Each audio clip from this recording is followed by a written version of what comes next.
4 মাসের মধ্যেই রাজ্য মেডিকেল কাউন্সিলে অভিক দে বিরূপাক্ষ বিশ্বাসের প্রত্যাবর্তন।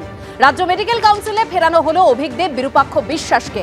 আরজিকর কাণ্ডে নাম জড়ানোয় মেডিকেল কাউন্সিল থেকে সরানো হয়েছিল অভিক দে বিরূপাক্ষ বিশ্বাসকে। এই নিয়ে আমরা বিস্তারিত কথা বলবো। আমাদের প্রতিনিধি সন্দীপ সরকার একদিকে রয়েছেন, অন্যদিকে আরজিকরে যে দুর্নীতির মামলা এবং সেখানে বিপ্লব সিংহ, সন্দীপ ঘনিষ্ঠ বিপ্লব সিংহ জামিনের আর্জি করেছেন, তা নিয়ে প্রকাশ সিনহা রয়েছেন, তার সঙ্গেও কথা বলবো। তবে শুরুতেই সন্দীপ, দেখো, অভিক দে এবং বিরূপাক্ষ বিশ্বাস যাদের নাম উঠেছিল আরজিকর কাণ্ডের পর সামনে এসেছিল, অভিক দে বিরূপাক্ষ বিশ্বাস যাদেরকে স্বাস্থ্য দপ্তর ইতিমধ্যেই সাসপেন্ড করেছেন, সেই অভিক দে এবং বিরূপাক্ষ বিশ্বাস যারা রাজ্য মেডিকেল কাউন্সিলের সদস্য ছিলেন, অভিক দে সদস্য এবং বিরূপাক্ষ বিশ্বাস ছিলেন পেনাল অ্যান্ড এথিক্সের একটা কমিটির সদস্য, তাদের দুজনকে রাজ্য মেডিকেল কাউন্সিল তাদের মেডিকেল কাউন্সিলের কর্মকাণ্ড থেকে অব্যাহতি দিয়েছিল, তাদেরকে সরিয়ে দেওয়া হয়েছিল সেপ্টেম্বর মাসের গোড়ায়। দুজনকেই আবারও ফিরিয়ে আনা হয়েছে রাজ্য মেডিকেল কাউন্সিলে, সেরকমটাই কিন্তু খবর। অভিক দে তিনি রাজ্য মেডিকেল কাউন্সিলের আজকের যে বৈঠক, দীর্ঘ 4 মাস পর আজকে বৈঠক হয়। আরজিকর কাণ্ডের পর রাজ্য মেডিকেল কাউন্সিলের বৈঠক আর হয়নি, এই প্রথম রাজ্য মেডিকেল কাউন্সিলের বৈঠক হলো 4 মাস পর।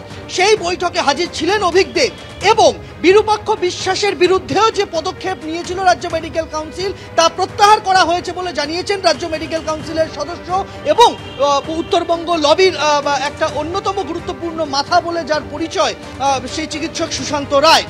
তিনি জানিয়েছেন যে এই দুজনের বিরুদ্ধে কোনো তথ্য প্রমাণ পাওয়া যায়নি, কোনো অভিযোগ তাদের কাছে জমা পড়েনি।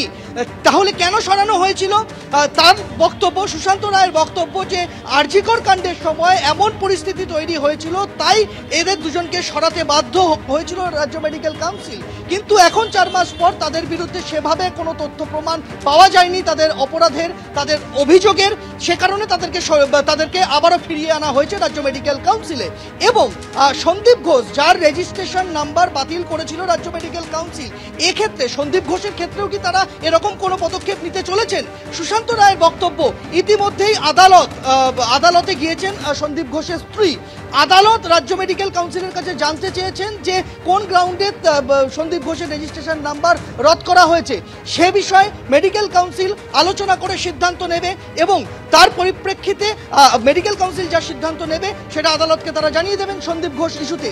কিন্তু আজকে এই খবর জানার পরই এখানে রাজ্য মেডিকেল কাউন্সিলের বাইরে জয়েন্ট প্ল্যাটফর্ম অফ ডক্টরসের তরফে বিক্ষোভ শুরু হয় এবং সেই বিক্ষোভের মুখে পড়েন রেজিস্ট্রার মানস বন্দ্যোপাধ্যায়, রাজ্য মেডিকেল কাউন্সিলের রেজিস্ট্রার, এবং তার পাশাপাশি যিনি সুশান্ত রায়, তাকে ঘিরেও বিক্ষোভ হয়। এই মুহূর্তে এখানে দেখতে পাবে যে যখন তারা মেডিকেল কাউন্সিল থেকে বেরোচ্ছিলেন তখন তাদেরকে ঘিরে বিক্ষোভ শুরু হয়, বিক্ষোভ চলতে থাকে, পুলিশ ছিল, সে বিক্ষোভকারীদের মাঝখান দিয়েই তারা বেরিয়ে যান। আমার সঙ্গে রয়েছেন চিকিৎসক মানস গুমটা।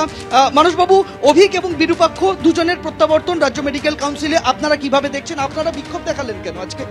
দেখুন, সেটা হচ্ছে যে এরকম একটা ভয়ঙ্কর কাণ্ড, নৃশংস হত্যাকাণ্ড, এবং তার সঙ্গে যাদের মেডিকেল কাউন্সিলের সদস্য যাদের নাম জড়িয়েছে, সেই নামের ভিত্তি মানে সেই অভিযোগের ভিত্তিতে তাদেরকে এই মেডিকেল কাউন্সিলের কাজ থেকে বিরত থাকার জন্য আদেশনামা বার করেছিল মেডিকেল কাউন্সিলই এবং স্বাস্থ্য দপ্তর তাদের তদন্ত করবার জন্য একটা উচ্চ পর্যায়ের কমিটি তৈরি করেছিল। সেই কমিটির তদন্ত রিপোর্ট জমা পড়েছে, সেটাও প্রায় 2 সপ্তাহ হলো। ফলে সবটা জানার পর 4 মাস বাদে মেডিকেল কাউন্সিলের যে সভা হচ্ছে, সেই সভাতে সেই বিশেষ ব্যক্তিরা, সেই বিশেষ সদস্যরা কি করে আসতে পারেন, কে তাদেরকে ডেকে পাঠালো, কিভাবে তারা আবার নতুন করে মিটিং করলো, এই প্রশ্ন শুধু আমাদের নয়, এই প্রশ্ন শুধু জয়েন্ট প্ল্যাটফর্মের নয়, সারা পশ্চিমবঙ্গের মানুষ কিন্তু এই প্রশ্নই করছে যে তথ্য প্রমাণ লোপাট করবার অভিযোগে যে সমস্ত সদস্যদের অভিযোগ উঠেছে যে সমস্ত মেডিকেল কাউন্সিল সদস্যের বিরুদ্ধে, এবং এটাকেই আমরা মনে করছি যে ওই থ্রেট কালচারের এপিসেন্টার, এবং নানা দুর্নীতির অভিযোগ যে সমস্ত সদস্যের বিরুদ্ধে উঠেছে এই অভয়া কাণ্ডের মধ্যে, তারা কিভাবে এই মিটিংয়ে আসতে পারে, তাদেরকে রিইনস্টেট করবার জন্য প্রয়াস আবার কি করে নিতে পারে।